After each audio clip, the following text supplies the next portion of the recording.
Começa desta quinta-feira, vai até domingo em Garça, no Lago Artificial daquela cidade, o Cerejeiras Festival. As cerejeiras estão floridas e é claro que isso vai atrair muita gente de toda a região e, é claro, também de outras áreas de todo o estado de São Paulo e do Brasil. Haverá, inclusive, uma equipe de TV japonesa fazendo um material especial. E na parte musical, já abrindo o evento nesta quinta-feira, o sambista Péricles. Portanto, Garça terá intensa movimentação neste final de semana com o Cerejeiras Festival. Haverá uma homenagem especial a Nelson Ishizato, foi ele que plantou aquelas cerejeiras, hoje fazendo parte a festa do calendário turístico do estado de São Paulo. Ele que morreu recentemente aos 98 anos de idade. A tecnologia é para ser utilizada, inclusive na questão de segurança pública, só que, é claro, dentro de uma regra, de uma norma, dentro da lei. Os drones, uma exposição em São Paulo, é destaque. Esse drone decola e pousa verticalmente e voa no sentido horizontal.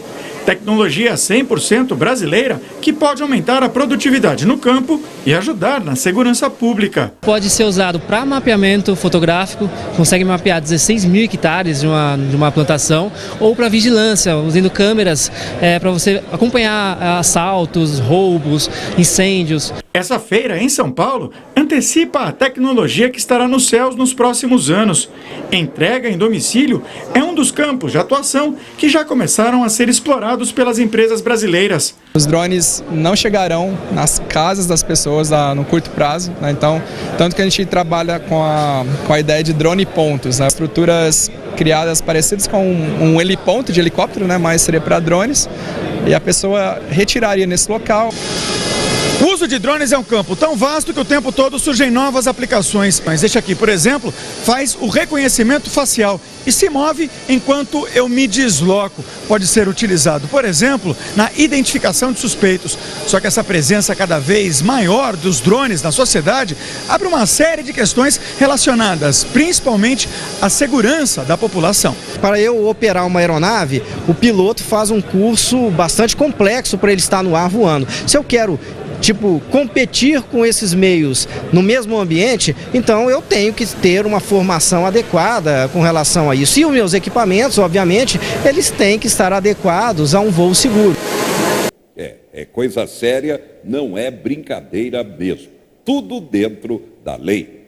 E Marília também, neste sábado, estará participando da campanha de vacinação contra a febre amarela. 10 unidades de saúde serão postos de vacinação. Cascata, Chico Mendes, Nova Marília, Santa Antonieta, São Judas, Anis Badra, Cavalari, Jockey, Julieta e Maracá. Só para você ter uma ideia, a campanha é em nível estadual. Neste ano foram notificados 545 casos suspeitos de febre amarela em São Paulo, sendo 66 contraídos no próprio território paulista. 12 pessoas morreram, o que representa uma mortalidade de quase 20%. Especialista da USP explica o risco da febre amarela, como se contrai e a atenção que as autoridades de saúde precisam ter, é claro, em conjunto com a população. Ele falou aqui no 4.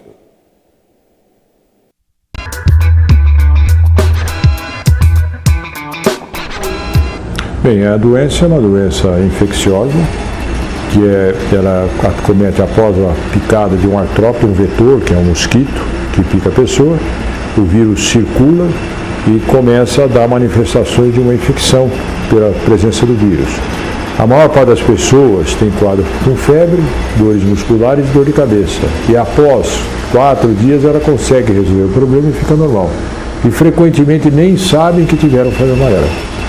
Em uma minoria dos casos, em torno de 10%, ela não consegue eliminar o vírus da circulação nesses 4 dias. E o vírus, o que acontece? Ele vai para o fígado, que é onde ele vai se, vamos dizer, replicar. E ali acontece a guerra do nosso sistema imunológico com o vírus dentro do fígado. E aí a tendência é que você começa a destruir células hepáticas e vai para uma hepatite, e às vezes essa hepatite pode ser muito grave, que é chamada hepatite fulminante. Esses são os casos típicos e mais graves da febre amarela. E como o fígado que é comprometido, a pessoa fica amarela, ictérica, como se fosse uma hepatite. Daí veio o nome, ele tem febre e fica amarelo, febre amarela. E quando você tem casos muito graves, você não tem como sobreviver, a não ser se você conseguir trocar o fígado da pessoa, porque o fígado é completamente destruído nesses casos mais graves. Nos casos graves, claro, os não graves não morrem, né? E dos graves, em torno de 40%, 50%, um pouquinho mais por cento dos casos morrem de febre amarela. Em torno de 50%. A nossa casuística aqui, neste momento, está sendo 50%, 51%. É um número, vamos supor, que se repete nas várias epidemias. Se morre mais no começo, porque ainda, vamos supor, os serviços de saúde não estão azeitados para tratar a febre amarela, ainda não estão pensando em febre amarela. Quando começa a pensar em febre amarela, aí você começa a ser mais rápido no diagnóstico e no encaminhamento para os centros hospitalares mais sofisticados para manter esses indivíduos vivos.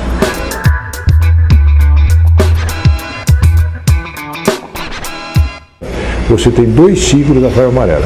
O ciclo silvestre, que é esse que nós estamos falando, que é o ciclo que se replica na selva, e o ciclo urbano. O vetor da doença hoje, que é da forma silvestre, chama hemagogos e tem outro chamado sábetes. São 2 tipos de vetor, um mosquitão, que a gente chama assim, que vive na mata. O ciclo silvestre é feito entre macacos e esse hemagogos e sábetes. Então, o macaco tem febre amarela, o hemagogos pega a febre amarela desse macaco e transmite para o outro macaco. Isso acontece geralmente onde vive o macaco e o vetor, que é na copa das árvores. Quando você tem muita mortalidade dos macacos, porque alguns deles, nem todos ficam doentes, por exemplo, o bugio, que é aquele macaco que dá aquele ruído, que todo mundo sabe, está tendo um macaco aqui, quando ele fica doente e morre de febre amarela. E aí o que acontece? O mosquito que precisa de sangue para sua oviposição, então ele não tem sangue do macaco, aí ele desce das árvores e vai picar quem estiver embaixo para pegar sangue. E o homem acidentalmente entra no ciclo silvestre. O homem não deveria fazer parte do ciclo silvestre, é na selva entre macacos e mosquitos. Mas a invasão do homem na área do macaco, o homem estando lá, seja madeireiro, por questão turística, ou porque mais recentemente, próximo ao centro urbano, as pessoas constroem casa quase nas árvores, então você fica predisposto a adquirir, possibilitando que você adquira essa infecção.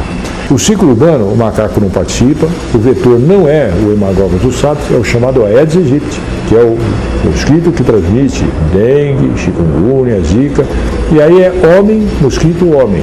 Só é a forma urbana. E a história da febre amarela no Brasil, ela está relacionada ao Aedes aegypti, a história passada. Morreram milhares de pessoas por febre amarela no ciclo urbano da febre amarela que acontecia no Brasil até na época do Oswaldo Cruz, na época do Emílio Ribas, que foi até meados do século passado, quando nós tivemos grandes surtos de febre amarela, Rio de Janeiro, Salvador, São Paulo, Sorocaba, que teve um surto grande que Emílio Ribas controlou. Então você tinha muito. E o Aedes aegypti foi eliminado do Brasil exatamente por causa disso. O que aconteceu quando o Aedes aegypti voltou ao Brasil, que esse Aedes aegypti era diferente. Por que diferente? Porque ele não transmitiu mais a febre amarela. Transmitiu dengue, zika e chikungunya.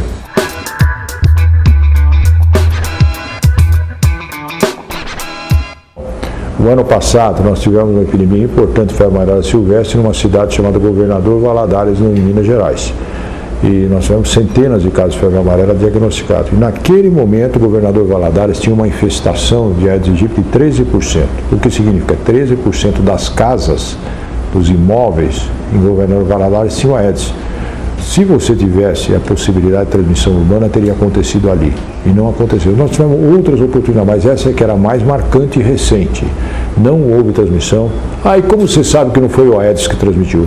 Claramente porque o Aedes, quando você tem a urbana, você passa milhares, de centenas, passa para milhares, vários milhares de casos. E principalmente porque essas experiências são feitas aqui em São Paulo. Quando você encontra o caso de febre amarela, a nossa SUSEM, que é a Superintendência de Controle de Epidemias, vai lá e coleta os vetores que estão por lá. E não era infrequente, às vezes, em regiões fronteiriças com a cidade, você ter a concomitância do encontro do hemagogos e do Aedes. E aí nós coletamos todos esses vetores e analisamos todos eles. Nunca encontramos mais o vírus febre amarela em Aedes, só encontrava no outro, e os dois juntos.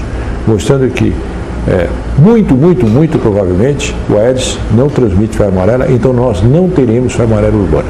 Por quê? Isso não é muito bem conhecido, mas nós sabemos o seguinte, vendo no mundo em geral.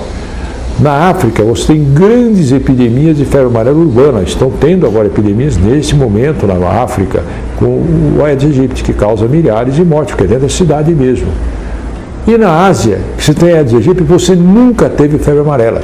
Aparentemente, são vetores diferentes. Apesar de ser o mesmo mosquito, ele tem algumas características que o diferenciam, que permitem ou não permitem a transmissão da febre amarela. Quando nós tivemos a reinfestação da febre amarela no Brasil, foi a cepa asiática e não a africana que nós tínhamos no passado. Isso provavelmente está relacionado a você não mais ter febre amarela urbana no Brasil. Confirmando as 10 unidades de saúde aqui em Marília, que neste sábado terão vacinação contra a febre amarela a partir das 8 da manhã. Cascata, Chico Mendes, Nova Marília, Santa Antonieta, São Judas. Também atenção à vacinação no Anis Badra, Cavalari, Jockey Clube, Julieta e Maracá. Muito séria essa questão, daí a importância dessa explicação. Destaques do momento: a dívida pública no país sobe 0,3% e chega a 3.890 bilhões. Redução de imposto sobre combustível de aviação é aprovada pela Assembleia Legislativa. Ainda, futebol, nesta quinta-feira, 9h30 da noite, Arena do Grêmio, em Porto Alegre, Brasil e Paraguai. Nova fase para a seleção brasileira dentro da Copa América. E vem aí a Operação Pente Fino do INSS. Você recebe auxílio doença ou então aposentadoria por invalidez? Cuidado, você deverá ser convocado. O trabalho vai começar por mais jovens e por aqueles que estão há mais tempo recebendo o benefício. Vamos até Brasília, tem mais informação da Operação Pente Fino do INSS. Uma carta de notificação do INSS pedindo uma nova perícia mudou a vida de Fábio. Aposentado por invalidez há 6 anos, teve o benefício suspenso porque o médico considerou que ele já está bem para trabalhar. O balconista perdeu parte da coordenação motora e não enxerga de uma vista. Hoje em dia eu não estou conseguindo fazer nada. Eu acredito que não, né?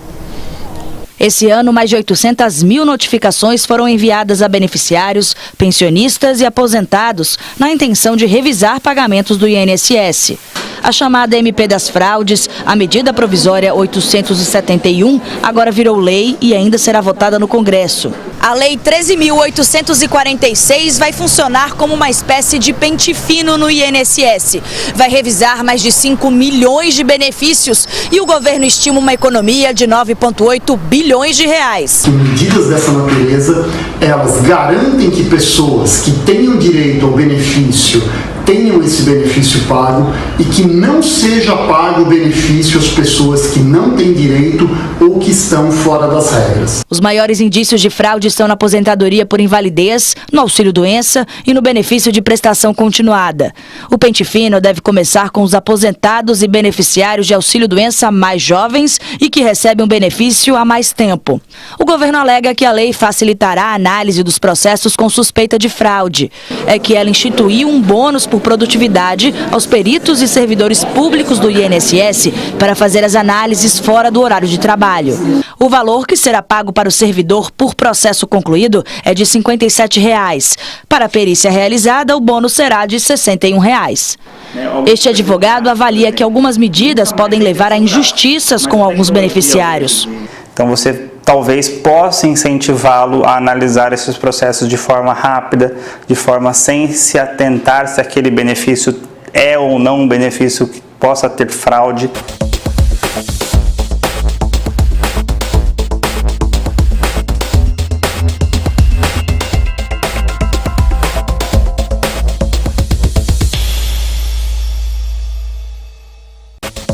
Quatro Notícias.